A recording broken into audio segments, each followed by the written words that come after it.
नमस्कार, मी विनायक पाचलक आणि थिंक बँकच्या बिहाइंड द सीन्समध्ये तुम्हा सगळ्यांचं पुन्हा एकदा स्वागत. विषय अर्थातच अपेक्षित असा 5 राज्यांचे निकालाच आहेत. ही मुलाखत शूट करत असताना जवळपास सर्व राज्यांचे कल स्पष्ट झालेत. बंगाल पहिल्यांदाच भाजप घेतंय, आसाम भाजप राखतंय, तमिळनाडूत एक वेगळाच पक्ष सत्तेच्या जवळ पोहोचलाय. हे सगळं काय घडतंय, कसं घडतंय समजून घ्यायचं आहे आणि यासाठी या 5 पैकी 3 राज्यात ते स्वतः प्रत्यक्ष जाऊन आले, ज्यांनी प्रचार कव्हर केला. असे ज्येष्ठ पत्रकार राहुल कुलकर्णी पुन्हा एकदा आपल्याबरोबर आहेत. तर स्वागत आहे थिंक थँक बँकवरती. You, thank you. प्रत्यक्ष जाऊन आलाय तुम्ही. त्यामुळं राज्यवार निकाल काय, तुमची निरीक्षणं काय आणि का घडलं? बघा बंगालपासून आपण सुरुवात करू. बंगालमधली मी ही 6वी निवडणूक आहे जी कव्हर केली. आधीच्या 3 निवडणुकीमध्ये ज्यावेळेला ममता बॅनर्जीचं सरकार तिथं होतं. 2019ला जेव्हा लोकसभेमध्ये 18 जागा भारतीय जनता पार्टीने जिंकल्या आणि 10% वरून ते थेट 28% वरती पोहोचले. तेव्हा मला असं वाटलं होतं की विधानसभा निवडणुकीमध्ये चमत्कार होईल. हावडा ब्रिजच्या खालून जेव्हा आम्ही नावेत बसलो आणि प्रवास सुरू केला, तेव्हा "देश में दादा और राज्य में दीदी" हे स्लोगन मला लोकांच्या ओठाओठात दिसलं. तो जात, धर्म, पंथाच्या पुढे. यावेळेला तो बदल होता. यावेळेला परिवर्तन ही खूप जोरात अशी भावना मला लोकांच्या मनात दिसली. म्हणजे मी बंगालचा सगळा कानाकोपरा कारण ते अशोक खरा जो कॅप्टन बोंधू, हं. त्याच्या निमित्ताने आम्ही त्याला पण बघत होतो, की हा कुठे काळी विद्या शिकला. पण ती काळी विद्या शोधता-शोधता मला असं लक्षात आलं, की लोकांच्या मनामध्ये तिथलं जे काही गारुड होतं ममता बॅनर्जीच्या पक्षाचं, ते हळू कमी झालं. बरं. त्याची 3-4 महत्त्वाची कारणं आहेत. पहिलं कारण ह्या सरकारबद्दलची नाराजी ममता बॅनर्जीबद्दल तुलनेनं कमी होती. पण पंचायत समिती सदस्यापासून ते खासदारापर्यंत लोक एक सुरात म्हणत होते, की हे भ्रष्ट लोक आहेत. म्हणजे अगदी कोलकात्यासारख्या शहरामध्ये, की जिथे आता रिअल इस्टेट बऱ्यापैकी वाढते. त्या शहरामध्ये छोटासा रिअल इस्टेटचा प्रोजेक्ट जरी सुरू करायचा झाला, तर तुम्हाला ममता बॅनर्जीच्या पुतण्याला खरं-खोटं त्यांनाच माहिती आहे, ₹2,00,000 तरी किमान द्यावे लागतात. आणि हे सगळीकडे म्हणजे 24 परगणा, नदिया, हावडा, बीरभूम सगळे बांगलादेशला लागून असलेले जिल्हे जिथे पोरस सीमा आहे. त्या सगळ्या जिल्ह्यामध्ये ही भावना होती आणि सगळ्या वयोगटामध्ये होती. राइट? एक तर छोटंसं गाव होतं जिथे आम्ही चहा पिण्यासाठी थांबलो. तर तिथे सिलेंडर मिळतं की नाही, केंद्र सरकारवर तुमचा राग आहे की नाही, हे आम्ही पडताळणी करतो.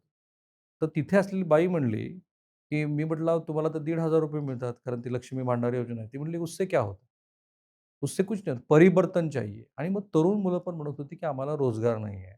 काहीतरी इंडस्ट्रियलायझेशन झालं पाहिजे. तो सगळ्यात महत्त्वाचा भाग असा होता, की एस-आय-आर विरुद्ध अँटी इन्कम्बन्सी. कारण एस-आय-आरचा मुद्दा तीव्र झाला होता. जिथे अ, 3 अशा जाती होत्या, की ज्या हिंदू आहेत. पण त्या जातीचे सुद्धा एस-आय-आरमध्ये मतदार कमी झाले. ते बांगलादेशमधून आलेले होते. आणि तो मुद्दा फक्त मुसलमानांच्या मर्यादेमध्ये न राहता तो मुद्दा व्यापक झाला. हिंदूंना सुद्धा एस-आय-आरचा कसा फटका बसतोय. आणि हळू भाजपच्या नेत्यांनी एस-आय-आरच्या मुद्द्याकडं बोलायला किंवा त्या मुद्द्यावरती फार भाष्य करायला सुरुवात केली. तेव्हा मला असं वाटलं होतं, की एस-आय-आर विरुद्ध ही जी लढाई आहे अँटी इन्कम्बन्सी त्याच्यामध्ये कदाचित समसमान पातळीवरती होईल. पण जसं-जसं मी अधिक फिरत गेलो, तेव्हा मला लक्षात आलं, की हा मुद्दा आता हळू गौण ठरला. उलट एस-आय-आरमध्ये घुसपैठिये हा जो मुद्दा है, तो लोकांनी फार जास्त मनावरती घेतला. अगर उनके पास प्रूफ नहीं है, तो उनको यहाँ नहीं रहना चाहिए. आणि जे भद्रलोक होते तिथपासून ते सामान्य वर्गापर्यंत अनेक आय-ए-एस, आय-पी-एस, आजी-माजी ह्यांना पण मी भेटलो. व्यापाऱ्यांना बोललो आणि समाजातला जवळपास सगळा वर्ग जो ह्या वेळेला म्हणत होता, की परिवर्तन चाहिए म्हणजे देश में दादा और राज्य में दीदी हे यावेळेला नव्हतं.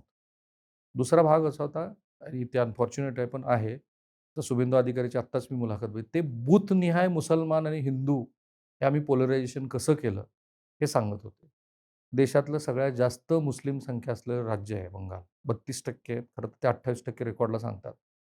पण 32% मुसलमानांच्या विरोधामध्ये उर्वरित राहिलेला जो मताचा टक्का आहे, त्याच्यात भाजपची एक सिंपल गणिती होती, की त्यांना असं वाटत होतं, की आपण आता 28% पर्यंत आलोय. आणखी 6% जर आपण वाढवले, तर आपली सत्ता येते. आणि आत्ता असं दिसतं, की त्यांना 43% मतं मिळाली आहेत. तृणमूल काँग्रेसला 41. It's a huge jump. म्हणजे काय, की लोकांनी आणि आणखीन एक महत्त्वाचा भाग होता, जो ह्याच्याशी जोडला गेला, ते म्हणजे वैचारिक संक्रमण. कारण डाव्या पक्षातले अनेक लोक, की ज्यांच्यासाठी अछूत आहे भाजप, त्या पक्षाच्या कार्यकर्त्यांनी जर भाजपचा झेंडा घेतलाच, मी पूर्वी म्हणजे पहिली निवडणूक मी कव्हर केली तेव्हा विरोधी पक्षाचा झेंडा लावणं म्हणजे स्वतःच्या घरावर आक्रमण करून घेणं अशी परिस्थिती होती.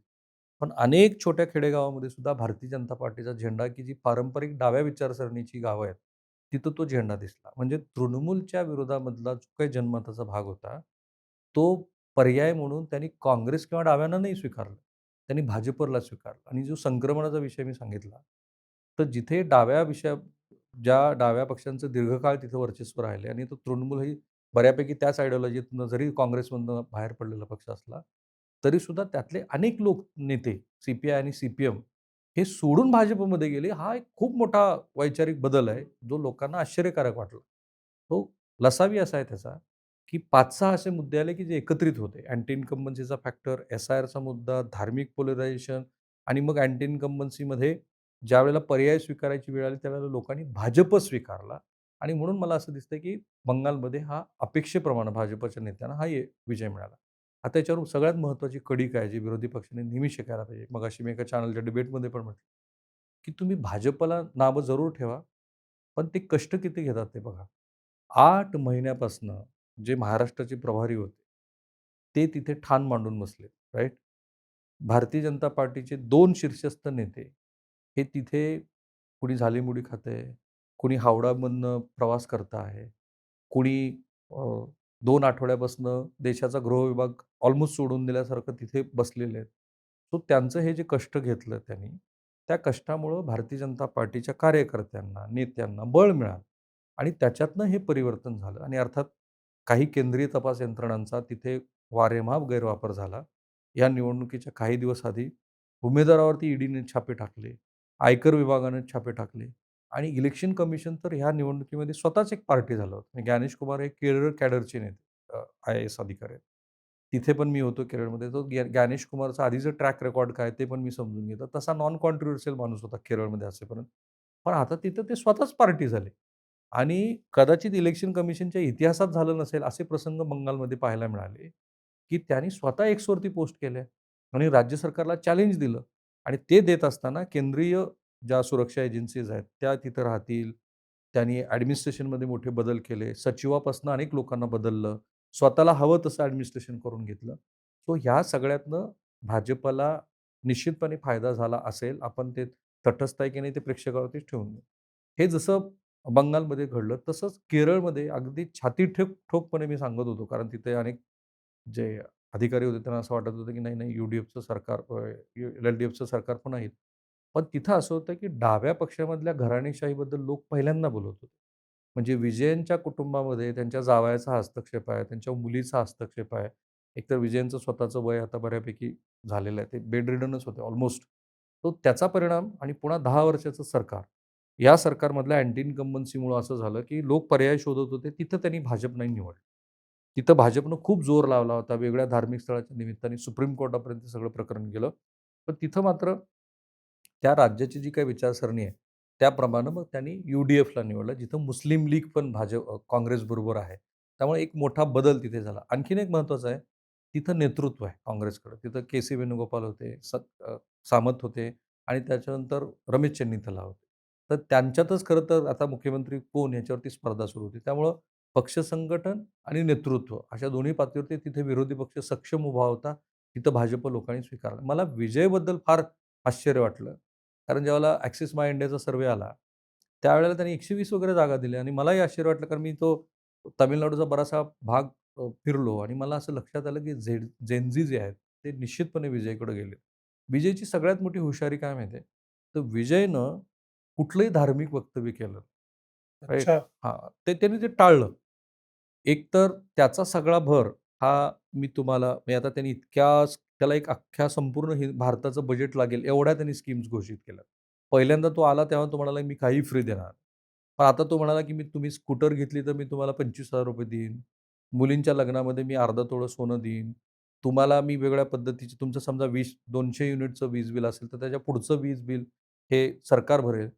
या योजनेपेक्षा जे सुप्तपणे होतं ते जाणवलं नाही. ते म्हणजे ए-आय-डी-एम-के पूर्ण विखुरलेला पक्ष आहे. तिथे अण्णामलाईच्या माध्यमातून भाजपनं खूप प्रयत्न केले पक्ष वाढवण्याचा. पण स्थानिक स्वराज्य संस्थाच्या चेन्नईमधला एक थोडासा त्यांना मिळालेला 10% ते 14% वर गेले. तो बदल पाहता फार काही भाजप तिथे विस्तारलेली नाही. ए-आय-डी-एम-के विखुरलेलं आहे. स्टॅलिनचं 5 वर्षाचं सरकार लोकांनी पाहिलं. आता ते पर्यायाच्या शोधात होते. आणि त्यांनी पर्याय जसा बंगालमध्ये भाजप बघितला, तसा त्यांनी विजय बघितला. आणि विजयचं म्हणजे आता महाराष्ट्रात तसं होईल का? नाही होणार. पण विजयचं सगळ्यात मोठं यश काय? की त्याचे उमेदवार कोण आहेत? एक उदाहरण आहे, की तिथं भारतीय जनता पार्टीचा सचिव आहे. त्या सचिवाचा एक लहान भाऊ आहे. तो कधीही निवडणुकीत आलेला नाहीये.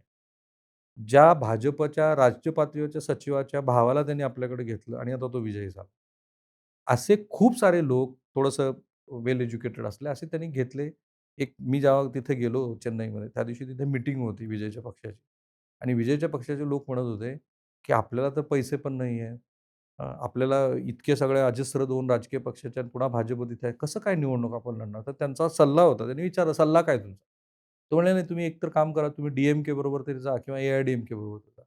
तो विजयने चाणाक्षपणे म्हणजे तो जसा सुरुवातीला तो आम्हाला म्हणाला, की "मी फ्रीबी नाही देणार." नंतर त्यांनी सगळेच रेवडी जाहीर केल्या.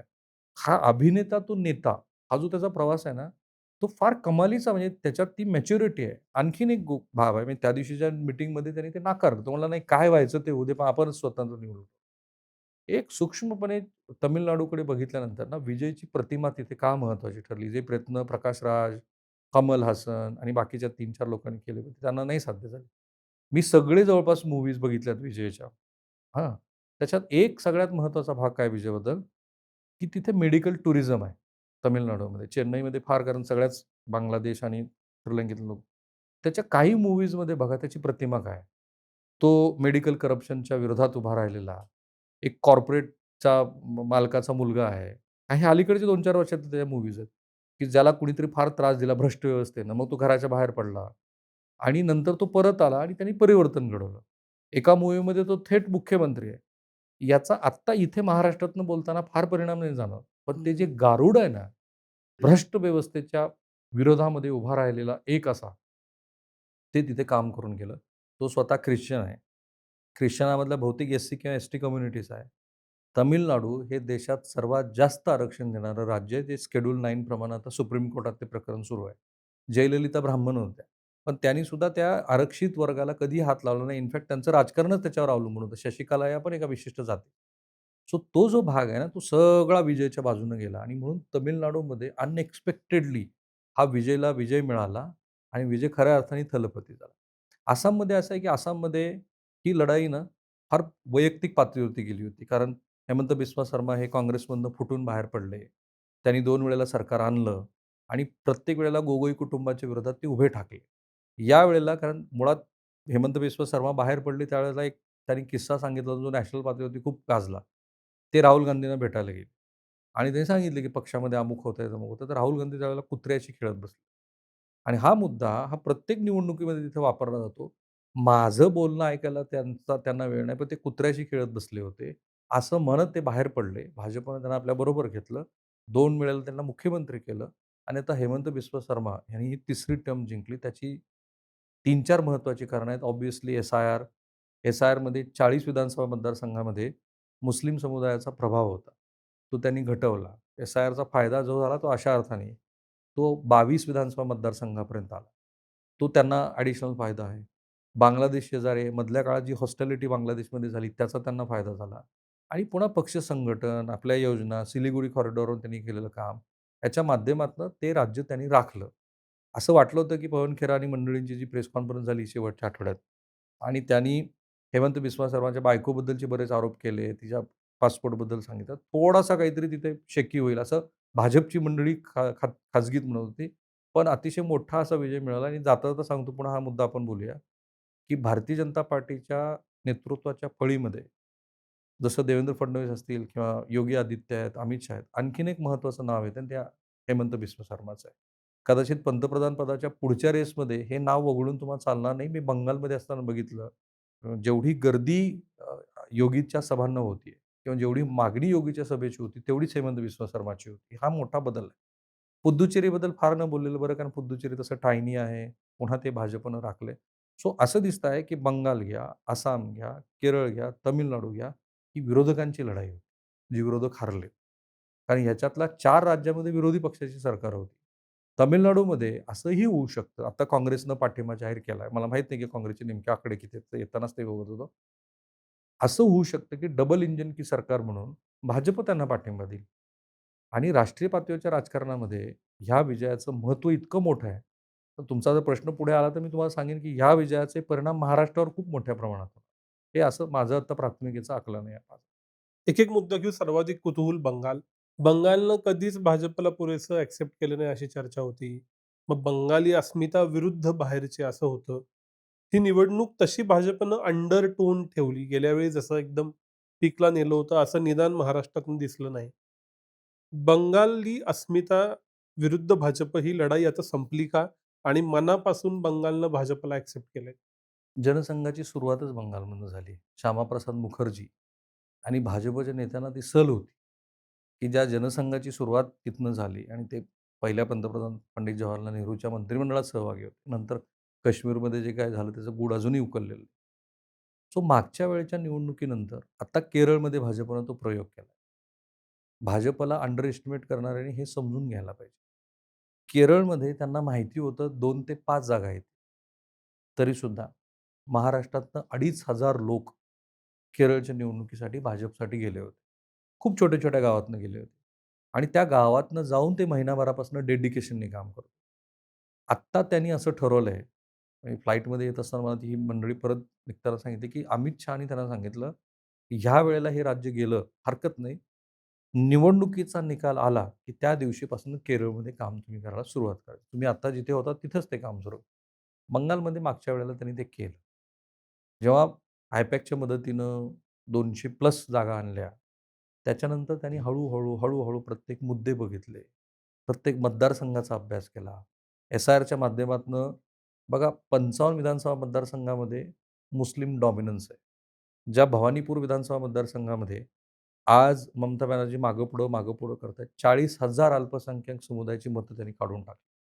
अशा छोट्या-छोट्या मुद्द्यांचा अभ्यास करून भाजपनं बंगालमध्ये जे काम केलं आणि अर्थातच संघाचं आधीचं काम, त्याच्यानंतर जी पृष्ठभूमी आधी तयारच आहे. पृष्ठभूमी अशा अर्थाने की डाव्यांचं अस्तित्व संपलंय, काँग्रेसचं अस्तित्व संपलंय आणि मग ज्या राज्यामध्ये जे राज्य पश्चिम बंगालला लगत आहे, बांगलादेशला लगत आहे, ज्या राज्यातली पोरस असलेली सीमा आहे आणि ज्या राज्यातल्या लोकांना असं वाटतं की बांगलादेशमधनं खूप सारे लोक आपल्याकडे येत आहेत.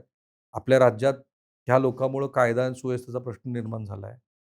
आशिया खंडातला सगळ्यात गरीब देश बीरभूम हा त्या बांगलादेशमध्ये आहे. त्यामुळं लघु आणि सूक्ष्म उद्योग जरी मोठ्या प्रमाणात असले, तरी आपल्याला एका अशा राज्यकर्त्यांची गरज आहे, की जो बंगाल पूर्णपणे ट्रान्सफॉर्म करू शकेल.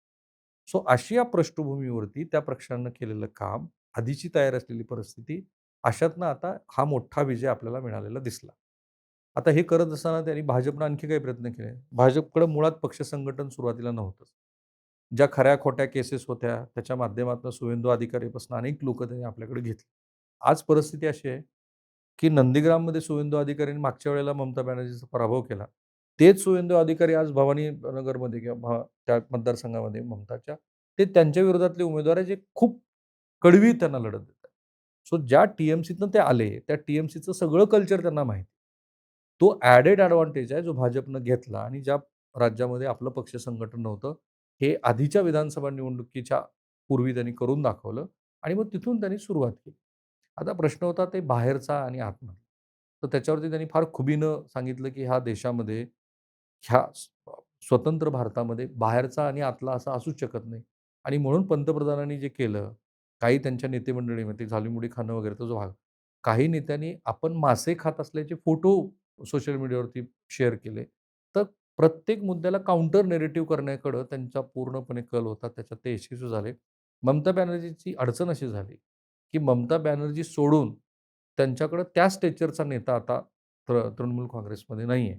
त्याचा त्यांना फटका बसला. त्यानंतर पुतण्याला आधी पक्षातनं काढून टाकलं, नंतर पक्षात घेतलं. पुन्हा आता तोच प्रत्येक निर्णय स्वतः घेतो आहे. तर हळू लोकांचं जे मत आहे, ते तृणमूलबद्दल अशा पद्धतीनं नकारात्मक होत गेलं. एकीकडे भाजप वाढतोय, दुसरीकडे तृणमूलबद्दलची नाराजी आणि लोकांनी तो पर्याय स्वीकारला. याच्यात सगळ्यात महत्त्वाचा भाग आहे आणि तो पुढेही राहील. ते म्हणजे बंगालमध्ये असलेलं अल्पसंख्याकांचं प्रमाण. त्या असुरक्षिततेच्या भावनेला सातत्यानं खऱ्या-खोट्या मुद्द्याच्या माध्यमातनं भाजपनं खतपाणी घातलं. ते लोकांनी स्वीकारलं आणि आता लोकांना वाटतंय, की हे जे काही चाललंय बंगालमध्ये, ते रोखायचं असेल तर भाजप आणि त्यातल्या त्यात हे जे 2 शीर्षस्थ नेते आहेत, तेच महत्त्वाचे आहेत. कारण तिथे सगळ्यात महत्त्वाचा प्रश्न निर्माण झाला होता, ते मुख्यमंत्री कोण? कारण हा प्रश्न टी-एम-सीने उपस्थित केला. कारण शुवेंदू अधिकाऱ्यावर तर त्यांनी स्टेक्स लावला असता. तर शुवेंदूच्या बद्दलची आधीची त्याची प्रतिमा, पक्षातल्याही अनेक मंडळीचं त्याच्याबद्दलची नाराजी, ती तिथे विरोधात गेली असती. त्यामुळे खुबीनं भाजपनं तो प्रश्नही टाळला. आम्ही आसामसारखा प्रयोग करू असं सांगायला सुरुवात केली. आमच्याकडे आधी मुख्यमंत्री पदाचा उमेदवार ठरतच नाही असं महाराष्ट्राचं उदाहरण द्यायला सुरुवात केली आणि त्याच्यात ते यशस्वी झाले. सगळ्यात महत्त्वाचा मुद्दा काय, की 15 वर्षाच्या सरकारनंतर एक पृष्ठभूमी तयारच होती. त्यातले सगळे मुद्दे निवडून आणि अल्पसंख्याकाचं एवढं मतदान असून सुद्धा तो कार्यकर्त्यांना विश्वास देऊन, आसामचं उदाहरण देऊन, की आपण आसाममध्ये हेच केलं होतं. तो विश्वास त्यांनी जागवला आणि त्यातनं ते यशस्वी झाले. अल्पसंख्याकांचा मुद्दा म्हणल्यावर स्वाभाविकपणे हिंदुत्वाचा मुद्दा आहे. कायम असं मानलं जातं, की बंगालचं स्वतःचं असं हिंदुत्व आहे. लोकं ते अगदी पाठीमागे स्वामी विवेकानंदांपर्यंत नेतात. टागोर असतील, मग अगदी आत्ता वंगभूमी आलं, त्याच्यानंतर वंदे मातरम. भद्रलोक आलं. अ, बंगालचं हिंदुत्व आणि भाजपचं हिंदुत्व मर्ज झालं का काय झालं? जास्त आक्रमक झालं. हे आत्ता शुवेंदू अधिकाऱ्यांसह अनेक जण जे प्रत्येक मतदारसंघातल्या मुस्लिम मतदारांचं विश्लेषण करून सांगतायत. ते जाहीरपणे सांगतात. म्हणजे ममता दीदीला पण याची जाणीव झाली होती. ममता दीदींनी पण अनेक मंदिरांना भेटी दिल्या. पूर्वी तिथे इमाम आणि मस्जिदीसाठी काम करणाऱ्या मंडळींना काही अल्प स्वरूपातलं मानधन मिळत असेल. ते पुजाऱ्यांना मिळायला लागलं ह्या सरकारमध्ये. त्यामुळे गेल्या 5 एक वर्षामध्ये ते हिंदुत्व अधिक टोकदार, आक्रमक आणि त्याच्यामध्ये मग कुठलाही विधिनिषेध न म्हणजे तशा राजकीय संकेताच्या अर्थाने म्हणतोय मी. विधिनिषेध न बाळगता ते राजकारण त्या पातळीवरती खेळलं गेलं आणि जर एखाद्या राज्यामध्ये 30-35% मुस्लिमांची संख्या असेल, तर त्याबद्दलचा जो एक साधारण सामाजिक नकारात्मक दृष्टिकोन असतो, त्याला खतपाणी घातलं गेलं. जी हिंसा मागच्या निवडणुकीच्या वेळेला झाली, 3-1 महिने लोक आपल्या घराच्या बाहेर होते. त्याचेही संदर्भ पुन्हा-पुन्हा सांगितले गेले. काही वेळेला पेट्रोल बॉम्बचा संदर्भ दिला गेला. काही वेळेला देशाच्या वेगळ्या भागामध्ये जाऊन जी बंगाली मंडळी कथित गुन्हेगारी कृत्यात असतात, कथित दहशतवादी गुन्ह्याच्या कृत्यात असतात, त्याची उदाहरणं दिली गेली. आता काही आपले साधारणपणे 30-40 हजार मराठी लोक आहेत, की जे बंगालमध्ये राहतात. तर त्यांच्याकडनं मी जेव्हा अंदाज घेतला, की हे हिंदुत्व याच्याबद्दल तुमचं आकलन काय? तर मला असं वाटलं होतं, की ते बंगालच्या दृष्टिकोनातनं विचार करून सांगतील. पण त्यांनी मला बंगालचंच उदाहरण देऊन सांगितलं, की बंगालमधल्या कॉस्मोपॉलिटन मंडळींना आता असं ठामपणे वाटतंय, की एस-आय-आरच्या माध्यमातनं ही जी लोकं बाहेर काढली जातात, ती घुसपेटी आहेत. जर त्यांच्याकडे म्हणजे लोकं अशी सांगायची, की तुम्ही बांगलादेशमध्ये आहात. तुम्हाला 8 दिवसानंतर बंगालमध्ये यायचं आहे. तर तुम्ही तिथूनच कोणाच्यातरी माध्यमातून पैसे पाठवायचा. तुमचं आधार कार्ड आणि तत्सम कागदपत्र तयार व्हायची आणि तुम्ही मग अलगदपणे इथे यायचात. मग ते सुरुवातीला विशिष्ट जिल्ह्यात यायची. मग तिथून पुढं कलकत्त्यात, कोलकात्यातनं आणखी पुढं असा ठाम विश्वास बंगाली मंडळींना वाटत होता. ते नेरेटिव्ह हे यशस्वीपणे भाजपनं करून दाखवलं आणि त्याच्यामध्ये त्यांनी इतक्या गोष्टी केल्या, की ज्या गोष्टीमुळं ज्या हिंदुत्वाची आपण इकडची मांडणी बघतो त्याच्यापेक्षा अधिकचं आता वंदे मातरमचा संदर्भ त्यातलं खरं तर एक कडवं असं आहे, की ते जर पूर्ण वाचलं गेलं, तर ती भाजपची अडचण होईल. पण त्याच्यात त्यांनी वंदे मातरम म्हणजे बंगाली अस्मितेला जागृत करणं. आता वंदे मातरमसाठी सभागृहात किती घणाघाती चर्चा झाली संसदेमध्ये. मग प्रियांका गांधी म्हणाल्या, की खरं तर ते पहिल्यांदा काँग्रेसच्या शिबिरामध्ये म्हटलं गेलं.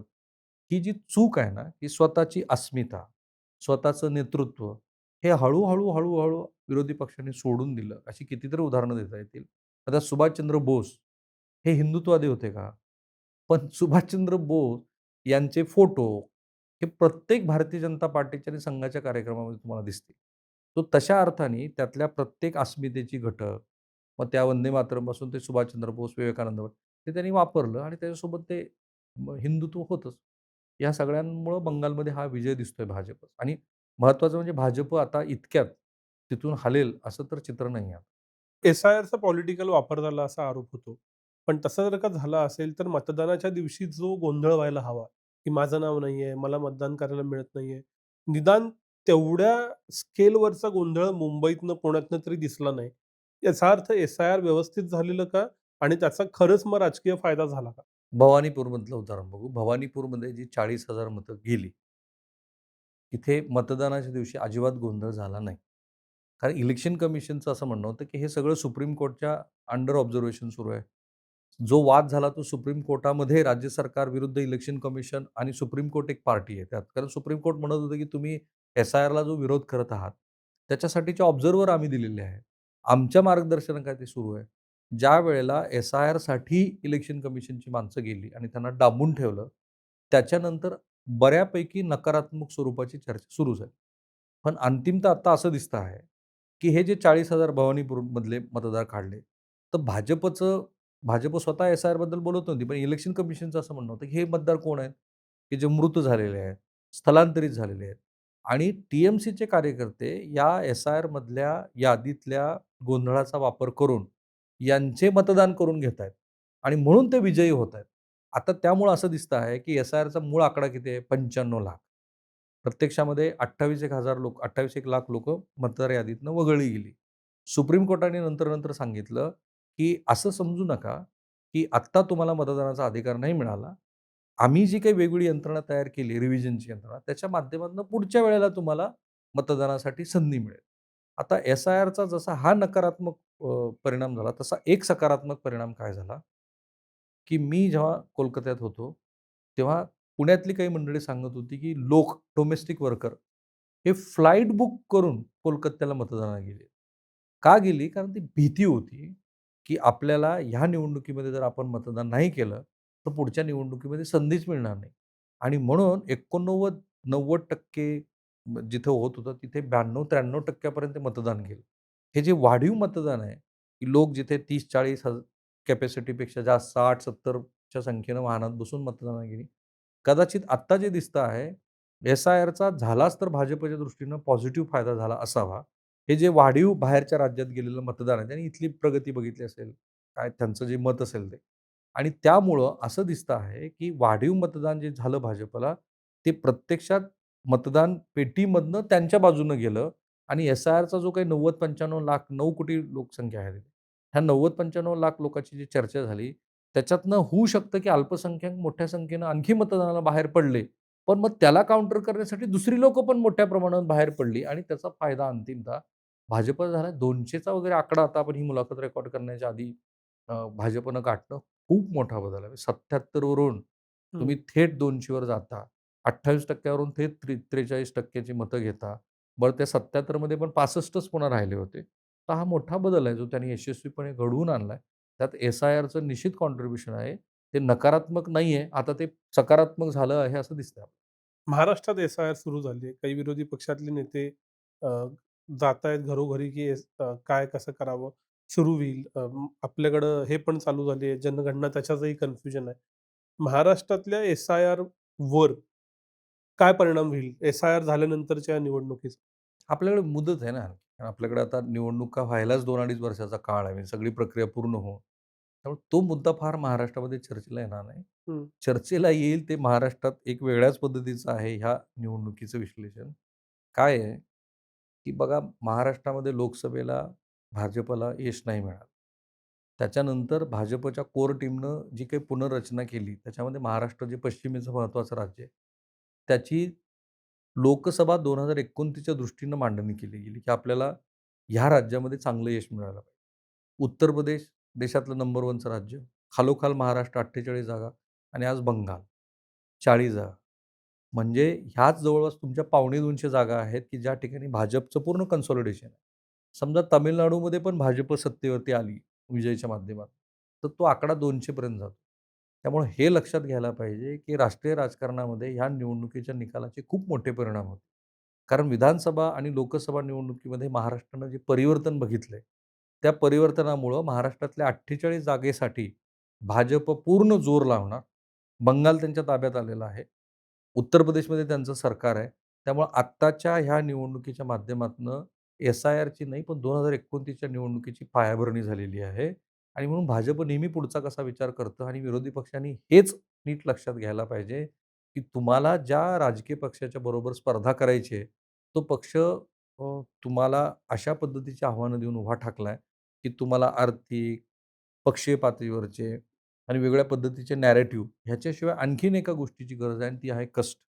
ते कष्ट जर तुम्ही नाही घेतलं तर तुम्हाला ह्या इतक्या मोठ्या पक्षासमोर यश नाही मिळणार आणि त्यातला अजून एक भाग आहे जो महाराष्ट्राच्या मर्यादेत आहे. की जर स्वबळाचा खरोखर नारा भाजपच्या मनात असेल, तर मग ह्या माध्यमातून आजच्या विजयाच्या नंतर सुद्धा शिंदे शिवसेनेसाठी हा एक एक प्रकारचा अलार्म आहे, अलर्ट आहे, की 2029 नंतर जर ते स्वबळावरती लढले, तर आपलं काय होईल? इंडिया आघाडीतला 2 नंबरचा ताकदीचा पक्ष तृणमूल काँग्रेस हं. अ, होता. असं होता म्हणजे आजच्या निकालानंतर या क्षणी आहे, पण आजच्या निकालानंतरचं माहीत नाही आपल्याला. दुसऱ्या बाजूला आप फुटली. इंडिया आघाडी संपली. ते आपल्या महाराष्ट्राच्या मर्यादेत तर आपल्या सगळ्या नेत्यांनी आधीच जाहीर करून टाकलेलं आहे, की हं. इंडिया आघाडी ही फक्त लोकसभा निवडणुकीपुरती होती. विधानसभेत ती राहिली कारण विधानसभेत जागा वाटपासाठी शेवटच्या क्षणापर्यंत किती गोंधळ झाले. बघा तृणमूल काँग्रेसच्या विरोधामध्ये जाऊन राहुल गांधींनी प्रचार केला. राहुल गांधी तिथं काय म्हणाले, की तृणमूल काँग्रेस भ्रष्ट आहे आणि ते धार्मिक पोलरायझेशन करतात. आता त्याचा दुसरा अर्थ असा झाला, की जर अल्पसंख्याक एक गठ्ठा होऊन मतदान करत असेल तृणमूलला, तर त्याला काउंटर म्हणून मग हिंदूंनी भाजपला मतदान केलं. आता हे जाऊन कोण सांगतंय तिथे? राहुल गांधी. राहुल गांधींनी तिथे सभा घेतल्या. राहुल गांधीच्या पक्षाने तिथे 294 जागेवरती मतदार उभा केले. त्यामुळं इंडिया आघाडीचं अस्तित्व कधी असतं? समजा तामिळनाडूचं उदाहरण बघू आपण. तामिळनाडूमध्ये ए-आय-डी-एम-के बरोबर 9 छोटे-मोठे पक्ष आहेत. या सगळ्यांची मोठ तशी भाजपनं बांधली आहे. जरी भाजपचं फार तिथं अस्तित्व नसलं तरी. कारण केंद्रीय पातळीवरची सत्ता आहे. एन-डी-ए म्हणून लढत असताना बिहारमध्ये त्यांनी काय केलं? बिहारमध्ये चिराग पासवानच्या आणि आपलं नितीश कुमार ह्यांचा जो काही वाद होता, तो इतका ड्रॅमॅटिकली मिटवला आणि ज्या दिवशी मिटवला त्याच दिवशी जागांचं वाटप केलं. परिणाम बिहारमध्ये एन-डी-एचा दणदणीत विजय झाला. इंडिया आघाडीची अडचणच अशी आहे, की ज्या पक्षातनं ते फुटून बाहेर पडले, त्या पक्षाचं रिव्हायव्हल समजा आम आदमी पक्षाचं उदाहरण बघू, टी-एम-सीचं उदाहरण बघू. मुळात काँग्रेस पक्षापासून फुटलेले पक्ष आहेत. जर काँग्रेस पक्षाला पुन्हा तिथं जिवंत व्हायचं असेल, तर हे संपायला पाहिजे. आणि म्हणून सत्र न्यायालयाने जेव्हा अरविंद केजरीवाल यांच्याबद्दलचा निवाडा दिला, त्यावेळेला काँग्रेसची प्रतिक्रिया अशी होती, की ही भाजपची सेटिंग आहे. कारण आता पंजाबमध्ये निवडणुका होणार आहेत. पंजाबमध्ये त्यांचा प्रिन्सिपल विरोधी पक्ष पारंपरिक काँग्रेस राहिलेला आहे. इकडे पण तुम्ही आता स्थानिक स्वराज्य संस्थाच्या गुजरातमधल्या निकालाकडे बघा. गुजरातमध्ये आम आदमी पक्ष आणि काँग्रेस अशी तिथे मताची विभागणी झाली. त्यामुळे इंडिया आघाडीची अडचण अशी आहे, की इंडिया आघाडीतले जे घटक पक्ष आहेत, तेच आपापसात स्पर्धा करतात आणि त्या इंडिया आघाडीतला जो कोर पार्टी आहे, काँग्रेस पक्ष, त्याला हे माहिती आहे, की हे जितके वाढतील तेवढे आपल्या मताची टक्केवारी घटणार आहे. हं. त्यामुळं त्याचं अस्तित्व हे सभागृहामध्ये दिसेल. मग सभागृहामध्ये त्यांनाही माहिती आहे, की एवढ्याच आकड्यानुसार आपण राज्यसभेमध्ये भाजपला विरोध करू शकतो किंवा लोकसभेमध्ये करू शकतो. तर तिथं तुम्हाला सभागृहामध्ये दिसेल. पण प्रत्यक्षात निवडणुकीच्या वातावरणामध्ये मात्र इंडिया आघाडीचं अस्तित्व दिसत नाही आणि ते एकत्रितपणे निवडणूक लढत नाहीत. त्यामुळं त्याचं अस्तित्व त्या निवडणुकीच्या मर्यादेमध्ये संपल्यातच जमा असतं. या निवडणुकीच्या आधी विशेष अधिवेशन घेण्यात आलं आणि महिला आरक्षणासंदर्भातलं विधेयक टेबल करण्यात आलं, की जे पास झालं नाही. या घटनेचा आणि महिला आरक्षण विधेयक पास झालं नाही, याचा फायदा भाजपला झाला. असं जर म्हटलं तर मग आपल्याला हे मान्य करायला लागेल, की महिला नावाचा एक मतदारांचा गट आहे. बरेच राजकीय विश्लेषकांचं मत आहे, की तसा तो गट नाही आहे. माझ्या मते तो काही प्रमाणामध्ये फॉर्म व्हायला सुरुवात झाली. 56 इंच की छाती वगैरे जिथून ते यायला सुरुवात झाली. त्यानंतर एक हळू एक छोटीशी का असेना पण क्रेज होती पंतप्रधानाबद्दल. ती नंतर बऱ्यापैकी कमी झाली. पण लाडक्या बहिणीच्या माध्यमातून पुन्हा तो एक असा एक वोटर बँक आहे, की जो इन्फ्लुएन्सर आहे. हे महाराष्ट्रात, मध्य प्रदेशामध्ये सिद्ध झालं. आता बघा पश्चिम बंगालमध्ये काय आहे, हे विशेष अधिवेशन कधी बोलावलं गेलं, की जेव्हा पश्चिम बंगालच्या पहिल्या फेजमधल्या मतदानाच्या 4 दिवस आधी ही चर्चा थांबली. दुर्गापूजेला ज्या राज्यात खूप महत्त्व आहे आणि ज्या राज्यामध्ये महिलेला खूप सन्मान आहे, त्या राज्याच्या निवडणुकीच्या आधी म्हणजे तामिळनाडूची निवडणूक तर त्याला काही फारसा अर्थ हं. नव्हता. त्या राज्याच्या निवडणुकीच्या आधी ह्या विधेयकाला आणलं गेलं. भाजपनं त्याची पूर्ण कल्पना होती का भाजपचे म्हणजे एन-डी-एचे 20 एक खासदार गैरहजर राहिले. याचा अर्थ काय, की त्यांना हे माहिती होतं, की हे विधेयक आणून काही ते पास होणार नाही. चर्चा होऊ दिली. त्या चर्चेमध्ये आणि त्याच्या दुसऱ्या दिवशी ज्या पद्धतीनं पंतप्रधानांनी जे विरोधक म्हणतात, की सगळ्या शासकीय यंत्रणांचा वापर करून ॲड्रेस टू नेशन केलं संध्याकाळी 8 वाजता.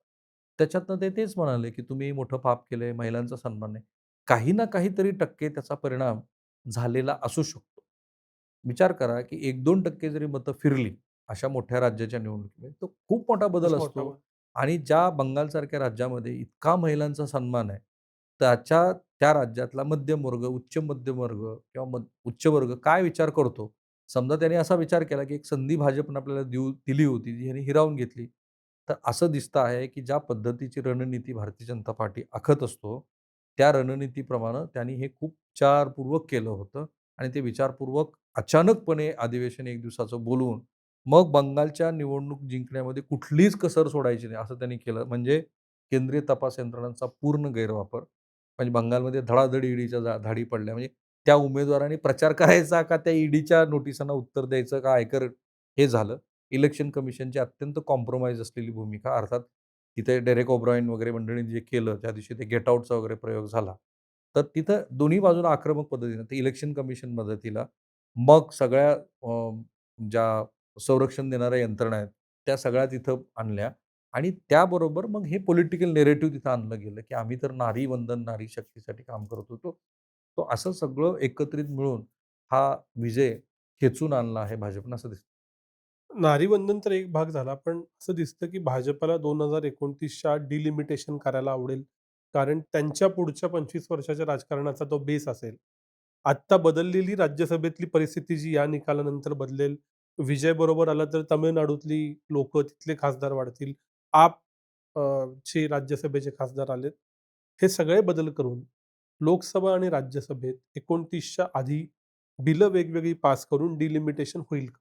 कायद्यानं होणं आवश्यक आहे ना. 25 वर्ष पूर्ण झाल्यानंतर डिलिमिटेशन तुम्हाला करायला लागेल. ह्यावेळेला प्रश्न होता तो जागा वाढवण्याचा. आत्ता त्यांनी जे प्रोपोर्शनेटमध्ये दिले माझ्या मते ते योग्य आहे. कारण तुमच्या जागा कमी होत नाहीये. कुठल्याही राज्याला असमान पद्धतीचं वाटप होतं. भीती काय आहे आणि हे आधी पण झालेलं आहे. 25 वर्षापूर्वी महाराष्ट्रामध्ये जेव्हा मतदारसंघाची पुनर्रचना झाली, त्यावेळेला शहरी भागातले मतदारसंघ वाढले आणि ग्रामीण भागातले कमी झाले. पण असं म्हणतात आणि त्यात तथ्य नाही असं मी म्हणणार नाही, की ज्यावेळेला त्या मतदारसंघाची पुनर्रचना झाली, त्यावेळेला ते अनुकूल आपल्याला कसे असतील, असं तेव्हाच्या राज्यकर्त्याने पाहिलं. पण 25 वर्षाची परिस्थिती आणि आत्तामध्ये खूप फरक आहे. आता स्क्रुटनी खूप जास्त होईल, वाद होतील, प्रवाद होईल, हे सगळं दिसतं आहे. कायद्यानुसार डिलिमिटेशन करणं बंधनकारक आहे. कारण मग हे मतदारसंघ तसेच रिझर्व्ह राहतात. ते तर चालणार नाही. ते होत असताना हे फक्त बघायचं आहे, की भाजप तो रेटून नेईल. एकूण भाजपचा सगळ्या राजकारणाचा ओर. आता काय दाक्षिणात्य राज्यामध्ये, तामिळनाडूमध्ये विरोधकांची सत्ता नाही आहे. केरळमध्ये काँग्रेस आली, पण आवाज खूप क्षीण आहे. बंगालमध्ये भाजपच आलेली आहे. आसाममध्ये भाजप आहे. ओडिसामध्ये भाजप आहे. म्हणजे ज्या राज्यांचा विरोध होऊ शकला असता, त्या राज्यामध्ये आज भाजप सत्तेवरती.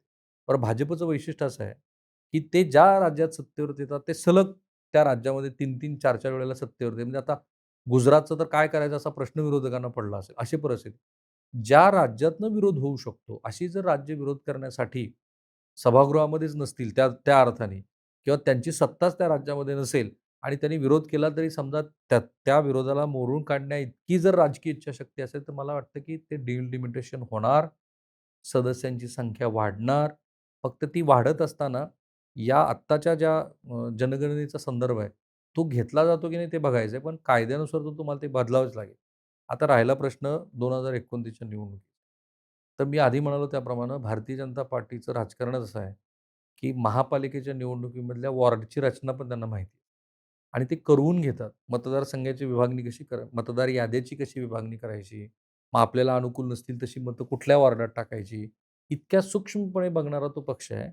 ते निश्चितपणे असं करतील, की आपल्याला अनुकूल असलेले लोकसभा मतदारसंघ कसे बनतील, आपल्याला अनुकूल असलेले विधानसभा मतदारसंघ कसे बनतील. इनफॅक्ट अशी सुरुवात पण झालेली असू शकते. कारण आता काय आहे, की जनगणना झाल्यानंतर पंतप्रधानांचं काय म्हणणं होतं सभागृहामध्ये, की ज्याला तसा काही अर्थ नव्हता, की जनगणना होईल, मग ते आकडेवारी येईल, त्याचं विश्लेषण व्हायला वेळ होईल वगैरे ज्यावेळेला हे 3मध्ये मांडली गेली.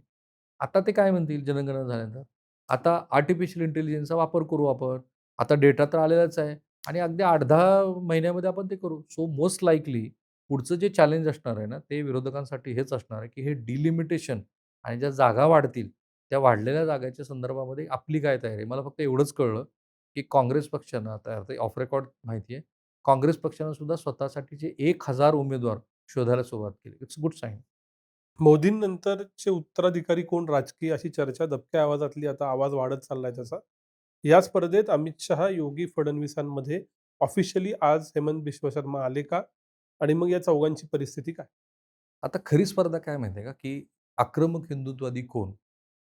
हे पहिल्या तिघा-चौघांनी आता सिद्ध केलं.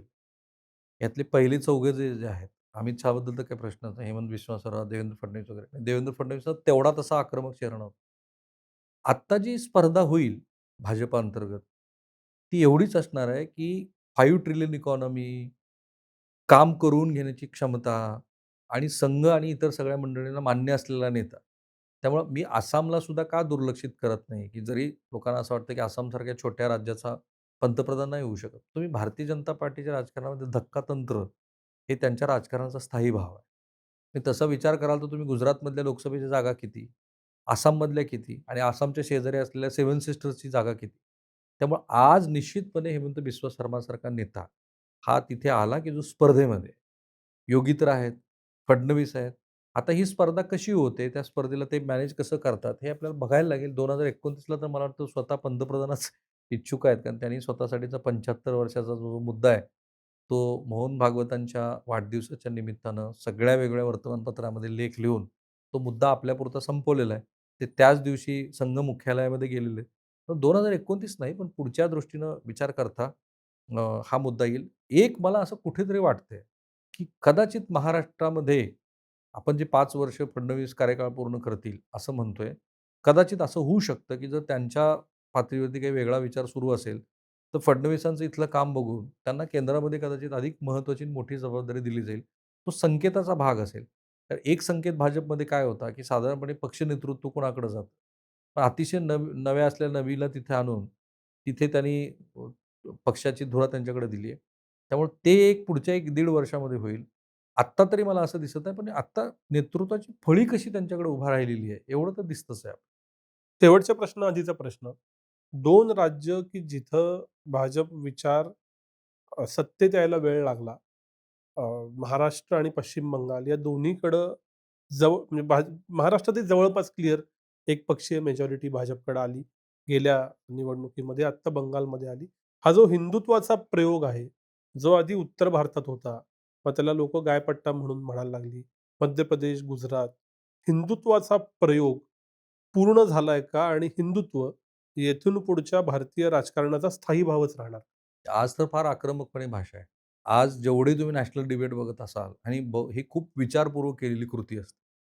बंगालमधल्या मिळालेल्या विजयाला हिंदू मोबिलायझेशनला कॉन्ट्रिब्यूट करणं, ॲट्रिब्यूट करणं, प्री डिसायडेड पॉलिसी. ह्या विजयामध्ये कुठल्या व्यक्तीपेक्षा त्या आयडिओलॉजीला जास्त महत्त्व देणं आणि फक्त त्या आयडिओलॉजीला महत्त्व देत असताना, काल जो सीलिंग लोकार्पण झाला, याला विसरून नाही चालणार. डबल इंजिन की सरकार काय? मग ट्रिपल इंजिन की सरकार काय? एकतर हिंदुत्व म्हणजेच बहुसंख्याकवाद, तो आता एस्टॅब्लिश झाला. त्याला काउंटर करण्यासाठी जे मुद्दे तुमच्याकडे नाहीत, हे विरोधी पक्षांचं दुर्दैव आहे त्या कॉन्टेक्स्टमध्ये. पण ते फक्त त्याच्यावरतीच नाही आहे. तिथे हिंदुत्वाच्या मुद्द्याबरोबर जे महाराष्ट्रामध्ये पण झालं, काही महाराष्ट्रातले सगळेच लोक काय भारतीय जनता पार्टीला हिंदुत्व म्हणून मतदान करत नाहीत. आपण पुण्यात बसलो तर पुण्यातल्या मध्यमवर्गीय आणि उच्च मंडळीला वाटतं, की पुण्यात मेट्रो यावे, पुण्यात आणखी नॅशनल हायवे व्हावेत, पुण्यातली ट्रॅफिक समस्या मिटेल. सो असा निर्णय घेऊन तो डिलिव्हर करण्याची क्षमता असलेलं नेतृत्व भाजपमध्ये आहे, ही वस्तुस्थिती. राइट?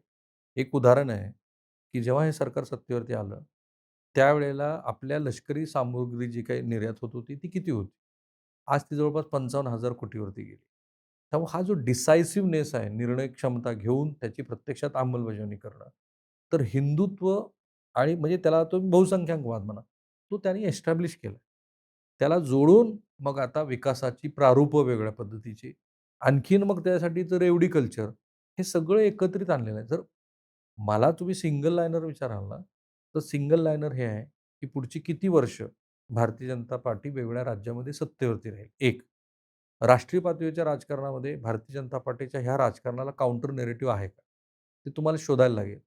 आणि तिसरा महत्त्वाचा मुद्दा, मी असं मानतोय, की पक्ष संघटन वगैरे ह्या गोष्टी महत्त्वाच्या आहेतच. त्यात काही दुमत नाही. सगळीकडेच काही तामिळनाडू पॅटर्न लागणार नाही. पण तामिळनाडूचंच उदाहरण म्हणून बघायला पाहिजे, की जर तुम्ही आश्वासक पद्धतीनं लोकांसमोर उभा ठाकलात, तर लोक पर्याय स्वीकारतात. मगाशी भारतीय जनता पार्टीचे एक नेते सांगत होते, की राहुल गांधीच्या पराभवाची ही सेंच्युरी आहे. मला माहीत नाही कुठल्याही अर्थाने ते सेंच्युरी म्हणत होते. पण हे करायला लागेल तुम्हाला, एक पर्याय द्यावे लागतील. म्हणजे महाराष्ट्रातल्या प्रादेशिक राजकीय पक्षांना पण हे करायला लागेल. राज ठाकरेंना पण ते करायला लागेल. उद्धव ठाकरेंना पण करायला लागेल. आत्ता संजय राऊतांची मी प्रतिक्रिया बघितली, "चुनाव कहा लढा जा रहा है." असं नाही होत आहे. मग तुम्ही आता केरळच्या विजयाला कशाला अॅट्रिब्यूट कराल? ईव्हीएमला. तामिळनाडूमधल्या विजयाला कशाला तुम्ही म्हणाल, की ते कशाचं ते होतं काय? लोकांना जर पर्याय हवा असेल, तर तुम्हाला द्यावा लागेल. त्यामुळं हिंदुत्ववादी मुद्द्याबरोबरच त्या मुद्द्याला काउंटर अशा काहीतरी गोष्टी असतील ना, त्या तुम्हाला शोधायला लागतील आणि तोच खरा चॅलेंज आहे विरोधी पक्षासमोर. हाच खरं तर शेवटचा प्रश्न होता. बरचसं उत्तर तुम्ही दिलंय. पण या विजयातनं कुणी काय घ्यावं? भाजपनं घेण्यासारखी गोष्ट तर खूप आहे. ती त्यांनी लगेच सुरू केली. केरळमध्ये का नाही विजय मिळाला? याच्यावरती त्यांचं मंथन सुरू झालं असेल. ते मुख्यमंत्री कोण देतात बंगालमध्ये? फार इंटरेस्टिंग असणार आहे. बंगालमध्ये शुवेंदू अधिकारीच्या ऐवजी 2-3 केंद्रीय नेतृत्वाच्या नावाची चर्चा सुरू आहे. तेव्हा आता असं दिसतंय की जवळपास भाजपमध्ये सुद्धा तीच हायकमांडची सगळी यंत्रणा कार्यान्वित झालेली आहे. त्यांना जसं हवे तशा पद्धतीचे मुख्यमंत्री होत आहेत वगैरे. तर भाजप त्यांचं करेल.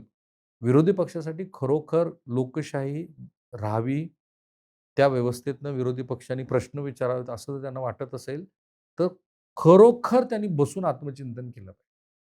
तृणमूल काँग्रेसनं जरी त्यांची हार झाली, तरी फाईट दिली. त्यांनी निवडणूक सोडून नाही दिलेली. ठीक आहे, ते सत्ताधारी होते म्हणून ती दिली असं आपण म्हणू. पण 95 सभा घेतल्या ममता बॅनर्जींनी. ह्या वयामध्ये रोड शो केले. आज मला सांगा विरोधी पक्षातले जे मोठे आणि महत्त्वाचे नेते आहेत राष्ट्रीय पक्षातले, ते करतात का एवढ्या सभा? ते जातात का प्रचाराला? म्हणजे मुंबई महापालिकेच्या निवडणुकीमध्ये ठाकरे बंधूंनी किती सभा घेतल्या? त्या सभांचा संदर्भ यासाठी मी सांगितला, की तुम्हाला तुमच्यासमोर जो काही अकराळ-विक्राळ प्रतिस्पर्धी उभा आहे, त्याला हरवायचं असेल, तर तुम्हाला कष्टच करावे लागतील, घामच गाळावा लागेल, प्रत्येक राज्याचा अभ्यास करावा लागेल. तुम्ही हे जे गृहीत धरून चाललात ना, की भाजप काहीतरी चूक करेल आणि मग आम्ही सत्तेवरती येऊ, असं होणार नाही. सर खूप खूप आभार. सगळ्या गोष्टींचं समग्र आकलन ऑन ग्राउंड काय दिसत होते ते तुमच्यामुळे आम्हाला कळालं. पुन्हा परत भेटू पण आता इथेच थांबूया. धन्यवाद. Thank so much. थँक